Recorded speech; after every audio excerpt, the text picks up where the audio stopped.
this, guys, is amazing. This is not just only a Volkswagen Beetle Cabriolet. This is looking kind of these speedsters and seeing this rear end.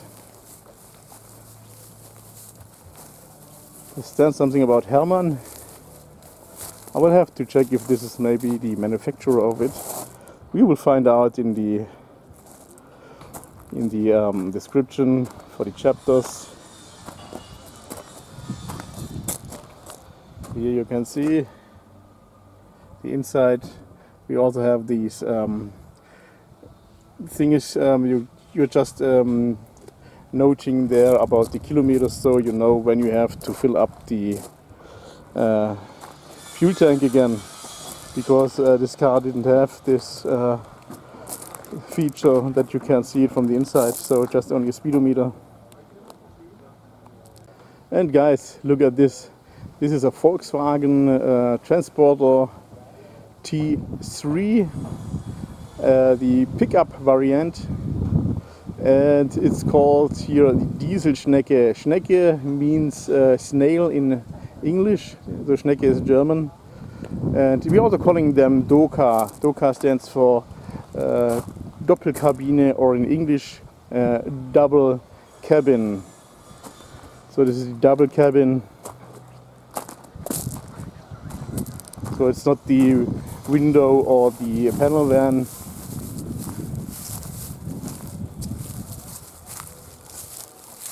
But also pretty cool. I heard tomorrow it will become even hotter than today. Anyway, here's also something hot. This, guys, is a Citroën 2CV6 Club. So Club is just the, well, let's call it the normal one.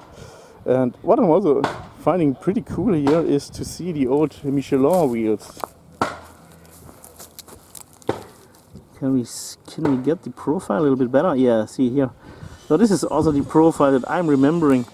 I've recently seen some, they had a different profile, but this is just the classic profile that I'm also remembering from the childhood, from my childhood. So it's looking like this one also has the Charleston headlights. Not sure if it was also a standard for the Club, but could be. I'm not knowing everything, so if you're knowing it, drop it in the comments, and I'm also trying to figure it out so I can just tell you something good I'm knowing now in my next video when I'm seeing a Citroën Duck. Not sure if this is also considered to be here or if it's just for the workers around here. But well, Volkswagen Golf TDI, this is the fourth generation, and the fourth generation is at least 20 years old and will just follow as a classic car, because the Golf 3 is already becoming 30 years old, so the early ones are already 30 years old. These ones here, the fourth generation, had some better rust protection than the third generation. So the third generation will be something very rare. And guys, here we are seeing the facelift of the E30 Cabriolet. You can see, so this is what I meant with the reverse light this way. And it's seeming like they're actually a little bit bigger than from the pre-facelift. And I was wrong, there is not the black cover behind the license plate that I was thinking is always there. Oh, it's also really beautiful, guys. The boss of my previous company also has one like these. I'm thinking it's in blue, also wonderful. And whenever I was seeing it, I was like, oh, do you want to swap? Well, I've never asked him, but I guess he wouldn't swap to my Audi 80. And here, guys, this is the second generation of the 7 Series. This was also pretty popular back then. Then finally they were keeping up with the sales with Mercedes-Benz, so they suddenly became really a competition. So with the previous model they were not as much as successful as with this one here. But I must also say this is also a very cool one.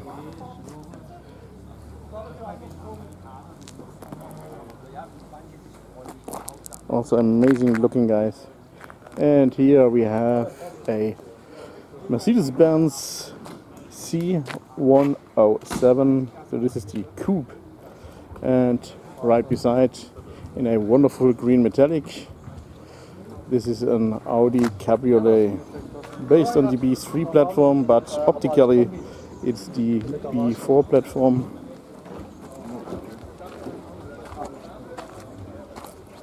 The difference about these platforms is also in the inside. So for example, between the rear seats and the trunk, there is also a wall from metal, and that's not at the B4. So that's also the reason why there was no estate for this model. It's also the same as for the B2, because the B2, like my car, is also having this problem. So, and here you can see this is the coupe of the 107 series. And I'm also just always loving this, well, I'm calling it jealousy. Loving it. Well, I'm getting closer to the area where I was also playing music. So over there I will just have to mute it. Maybe I'm doing my audio on it afterwards, we will see. And here, guys, the most sold car in the German Democratic Republic. This is a Trabant 601, and it's a 601 S Deluxe to be more precise. This was made in the German Democratic Republic, or Deutsche Demokratische Republik. Well, but democratic wasn't meaning too much freedom back then. So, well, anyway, and here we have a Bobby car from the company Big. Not sure if this was actually also sold in the German Democratic Republic, or if it's just a decoration, which is also looking pretty cool on this small car here. So a small car on a small car. Design wise it's like an American car, just a little bit shrinked.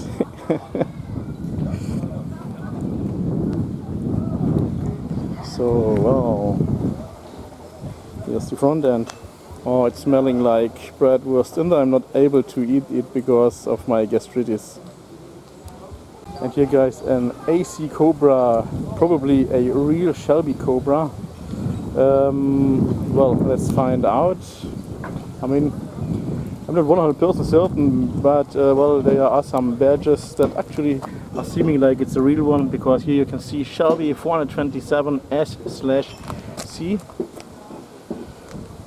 Of course, it could be a replica, and the replica is also sold in the 6 digits. So yeah, no matter if it's an original or not, it's an amazing and an expensive car. And here, take a look to the inside.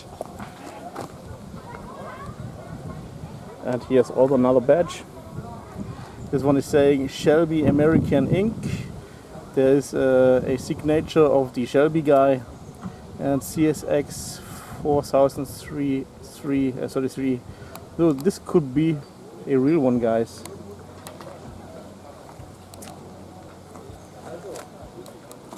So take a last look over it.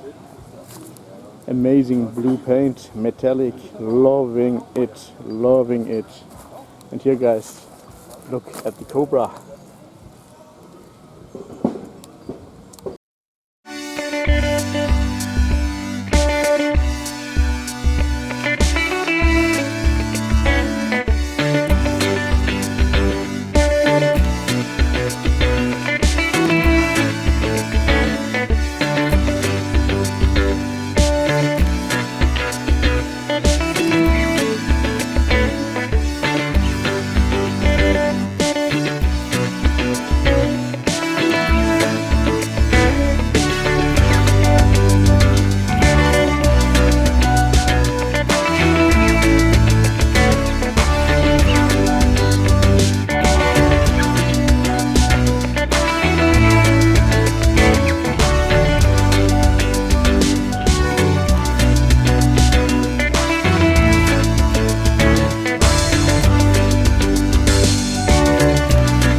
Ford Mustang.